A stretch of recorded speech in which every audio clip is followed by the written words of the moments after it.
Dan pemirsa, untuk membahas lebih lanjut bagaimana dengan proyeksi perdagangan di pasar modal hari ini, kita sudah tersambung melalui line Zoom bersama dengan Hendra Wardana selaku founder Republik Investor. Selamat pagi Pak Hendra, apa kabar? Selamat pagi Mbak Rosalin, alhamdulillah baik Mbak. Baik, thank you sudah meluangkan waktunya di Market Buzz. Pak Hendra, kalau kita lihat IHSG sampai dengan perdagangan Jumat lalu ini sudah melanjutkan rally sampai hari ke-10 begitu ya, mencerminkan uptrend dan juga optimisme di pasar modal. Anda melihat sejauh apa sih optimisme ini akan masih berlangsung atau sudah mulai harus waspada profit taking nih? Iya Mbak Rosalin, kalau misalnya kita lihat memang IHSG selama satu pekan saja sudah naik lebih dari 3,75%. Tapi kalau misalnya kita cermati justru asing malah mencatatkan net sales sebesar 1,6 triliun. Kalau misalnya kita lihat lagi, saham-saham yang di net sales asing itu diantaranya saham-saham yang bisa dibilang bobotnya besar ya, ada di katakanlah Bank Mandiri, asing mencatatkan net sales sebesar 1,9 triliun, BCA mencatatkan net sales sebesar 956 miliar, dan SSIA sebesar 280 miliar. Tadi pertanyaannya, apakah masih optimis untuk hari ini IHSG melanjutkan penguatan? Kalau misalnya secara teknikal itu berbentuknya shorting star, jadi bisa dibilang posisinya tidak terlalu baik di hari Jumat, dan ada potensi untuk IHSG koreksi katakanlah menyentuh area gap-nya di level 7.280 dan didukung kalau misalnya kita lihat bahwa ada informasi bahwa saham yang notabene mendorong IHSG selama satu pekan itu adalah DCII, dan hari ini DCII ini kena umat Initial Market Activity, jadi memang ada potensi untuk IHSG, ada kemungkinan DCII juga akan mengalami koreksi di umumnya hari ini, tapi dengan harapan semoga ada saham-saham yang lainnya yang mendorong lagi untuk IHSG. Baik, untuk IHSG sendiri diproyeksikan bisa jadi koreksi terbatas atau koreksi tipis begitu ya, dikarenakan rally yang sudah sangat panjang begitu ya, mungkin sudah hampir menyentuh resisten juga begitu. Di satu sisi juga banking industries tampaknya masih banyak net sell, tadi dikatakan juga saham yang menjadi penopang IHSG DCII juga diproyeksikan kinerjanya tidak terlalu signifikan begitu ya di perdagangan hari ini. Baik. Terkait dengan, kita bahas sedikit terkait dengan sentimen global, menjelang rilis potensi tarif baru 19% oleh Donald Trump yang diterapkan mulai 1 Agustus nanti, Pak Hendra. Ini kabarnya memang dari Indonesia sendiri masih akan melanjutkan negosiasi, akan bertemu di bulan September ataupun Oktober begitu ya. Tapi kalau Anda lihat terkait dengan sentimen global sendiri, sejauh ini sudah terprice in kah dengan posisi IHSG yang saat ini atau seperti apa? Iya betul Mbak Rosalin, kita akan lihat ya update-update terbaru dari pemerintah Indonesia. Bisa dibilang ya masa sudah merespon positif ya terkait dengan pemangkasan tarif yang sebelumnya 32% ke 19%. Tapi kita akan lihat lagi nanti hasil akhirnya seperti apa perundingan ini, karena bisa dibilang ini menarik dan dinantikan oleh para pelaku pasar. Dan kalau misalnya ditanya apakah sudah price in, saya melihat bahwa memang kecenderungan saham-saham yang bobot besar seperti market cap besar seperti Bank Mandiri ataupun BRI, BCA itu belum merespon itu. Makanya kita akan lihat nanti apakah ada katalis-katalis terkait dengan dialog katakanlah perundingan ini yang akhirnya lebih membawa dampak yang positif untuk Indonesia sendiri, sehingga saham-saham yang notabene saham-saham perbankan juga akan merespon positif untuk IHSG. Baik, Pak Hendra, mengingat juga bagaimana kemudian beberapa perusahaan akan melakukan rilis laporan keuangan untuk semester 1 ya, dalam mempertahankan momentum IHSG ini, Anda melihat akan cukup positif atau seperti apa nih dinamikanya?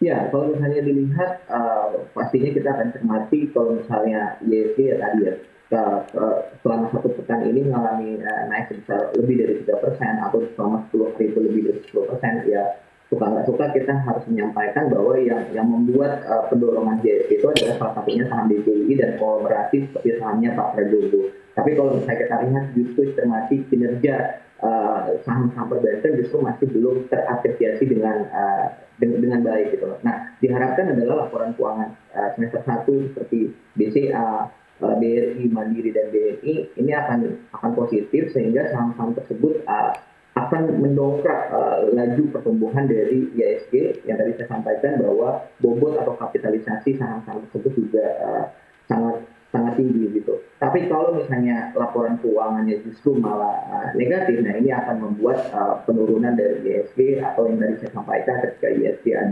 ada area gap-nya di level support di 7.280. Kalau misalnya perbankan justru malah tidak bagus laporan keuangannya, mungkin ini bisa breakdown di level 7.280 dan balik ke titik support psikologisnya lagi di level 7.200. Karena kalau misalnya kita lihat justru asing masih mencatatkan net sell di saham-saham perbankan. Ya kita akan lihat semoga ada hal yang positif untuk saham perbankan sehingga bobot atau dari IHSG masih tetap kuat di level psikologis 7.300 saat ini. Baik, sejumlah perbankan big caps yang akan segera merilis laporan dari keuangan begitu ya, tergantung bagaimana kemudian kinerjanya. Tapi kemudian juga terkait dengan saham-saham perbankan yang saat ini masih cukup stuck, masih cenderung melesu. Anda melihat posisi saat ini menjadi posisi yang cukup menarik untuk investor bisa entry atau masih cenderung wait and see saja nih Pak Hendra untuk saham-saham perbankan?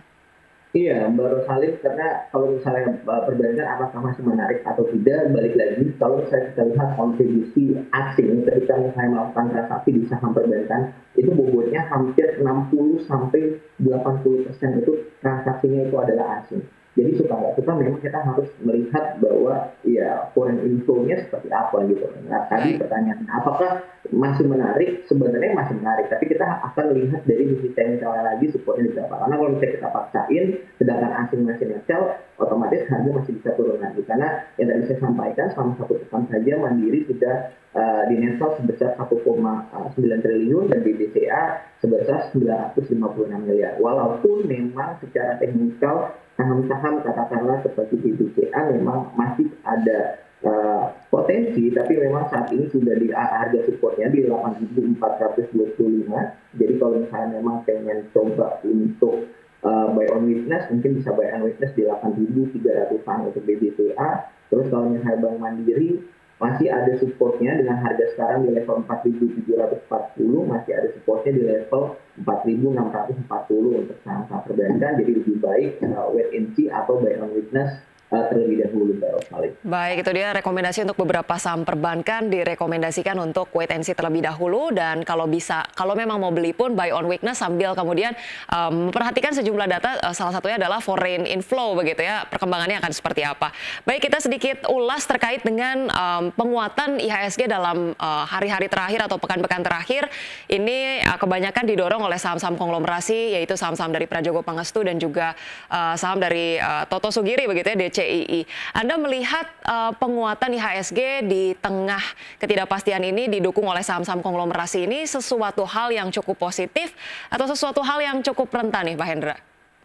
Iya, sebenarnya saya kalau misalnya ditanya cukup positif, saya harus apresiasi justru ya, karena dengan adanya penguatan di saham-saham tersebut, setidaknya para pelaku pasar bisa melakukan trading dengan ya fokus di saham-saham tersebut, dan terlihat juga value IHSG juga meningkat gitu loh. Walaupun memang kalau misalnya ditanya apakah IHSG dalam kondisi yang wajar, ya memang di capital market kita saat ini kita tidak bisa melihat hal tersebut. Tapi selagi masih hal tersebut positif, kita bisa cermati juga gitu loh. Karena suka nggak suka ya memang pendorong dari IHSG saat ini adalah saham-saham konglomerasi gitu kan, seperti TPIA, Brand atau BRPT, atau bahkan saham-saham yang baru IPO seperti CDIA yang kita bisa lihat naiknya sudah sangat luar biasa. Walaupun memang CDIA ada potensi untuk terjadi koreksi untuk jangka pendek, mengingat saham tersebut sudah naik lebih dari 200%.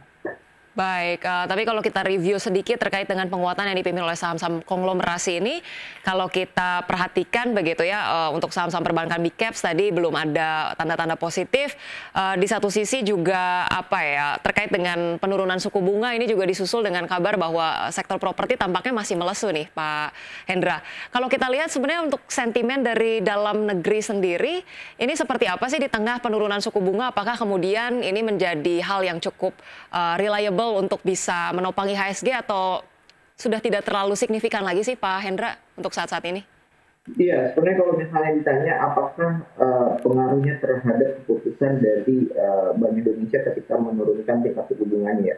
Kalau kita misalnya lihat cermati bahwa di capital market itu lebih respon terlebih dahulu ketika misalnya baru desas-desus bahwa BI menurunkan tingkat suku bunganya. Jadi pada saat hari Selasa itu justru saham-saham properti itu naik lebih dari 5%. Katakanlah saja misalnya Asri naik lebih dari 13%. Tapi pada saat Rabu kemarin ketika misalnya BI sudah menurunkan tingkat suku bunganya, justru malah saham properti sudah lesu atau tidak mengalami penguatan yang signifikan. Jadi bisa dibilang memang cerminan ketika misalnya Bank Indonesia menurunkan tingkat suku bunganya 25 basis point ke level 5,25%, itu sudah price in terlebih dahulu gitu loh. Tetap para pelaku pasar akan melihat ketika misalnya BI menurunkan tingkat suku bunganya menjadi 5,25%, kedepannya seperti apa nih? Apakah daya beli masyarakat meningkat dan apakah terkait dengan penjualan properti ini kembali akan meningkat?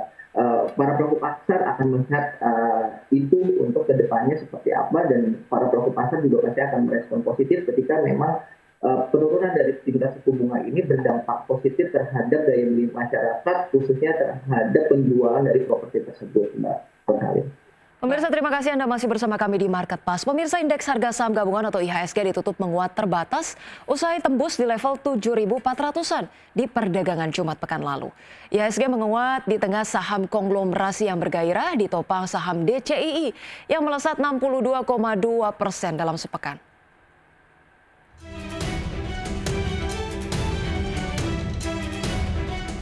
Indeks harga saham gabungan atau IHSG menguat 0,34% ke level 7.311,91 di perdagangan Jumat.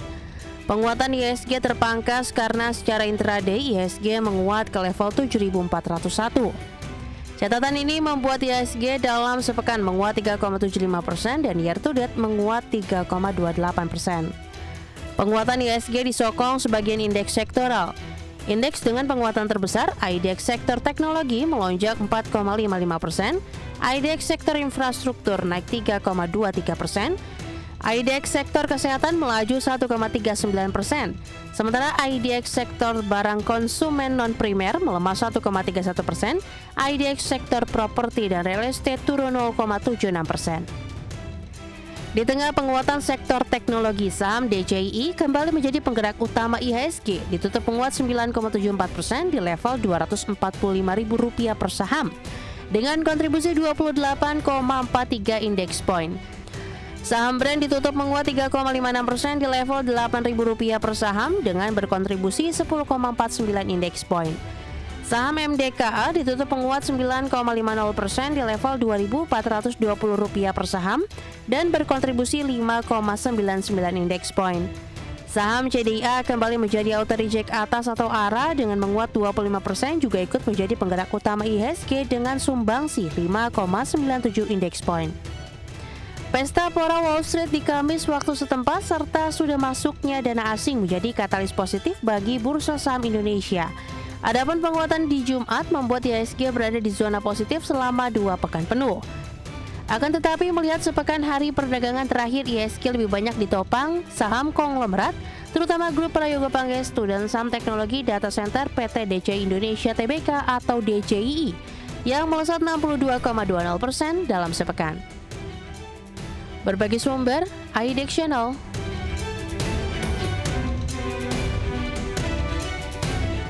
Pemirsa, Presiden Amerika Serikat Donald Trump mengancam tarif minimum sebesar 15 hingga 20% untuk seluruh impor dari Uni Eropa. Ancaman terbaru Trump ini dilatar belakangi belum adanya kesepakatan dengan Uni Eropa setelah bernegosiasi digelar selama beberapa minggu terakhir. Presiden Amerika Serikat Donald Trump menuntut tarif minimum sebesar 15 hingga 20% untuk seluruh impor dari Uni Eropa.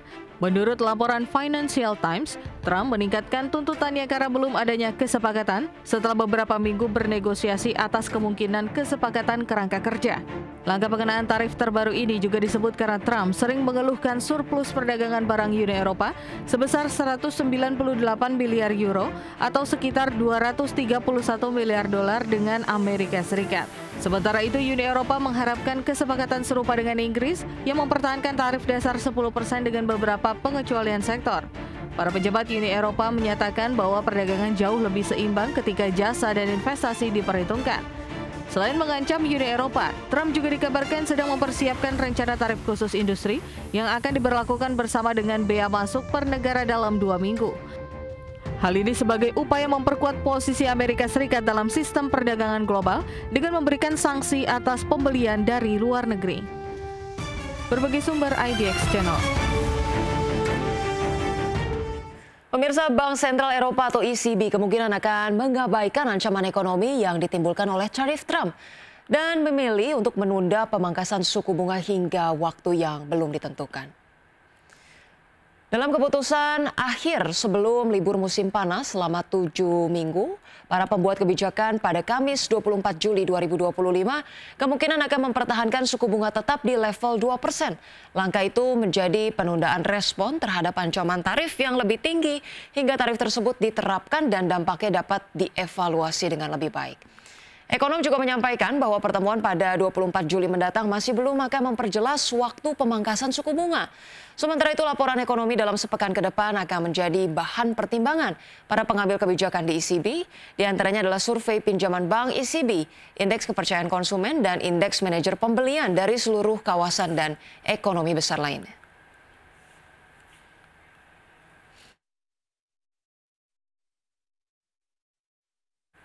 Pemirsa, selanjutnya dari pergerakan bursa global, bursa Wall Street ditutup nyaris stagnan pada perdagangan Jumat 18 lalu setelah sempat tergelincir akibat laporan yang menyebut Presiden Donald Trump mendorong tarif baru yang lebih tinggi terhadap produk-produk Uni Eropa.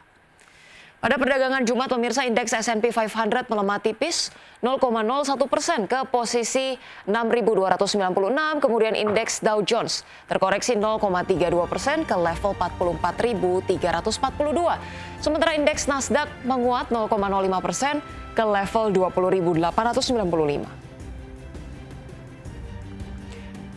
Ya, sementara itu pemirsa, bursa saham Eropa ditutup stagnan pada Jumat menyusul penurunan di sektor kesehatan yang diimbangi oleh kenaikan saham minyak dan gas, sekaligus menutup pekan yang padat dengan laporan keuangan berbagai perusahaan. Indeks DAX Jerman terkoreksi 0,33% ke level 24.289, kemudian indeks CAC 40 Prancis menguat tipis 0,0088% ke level 7.822 dan indeks FTSE 100 Inggris menguat 0,22% ke level 8.992.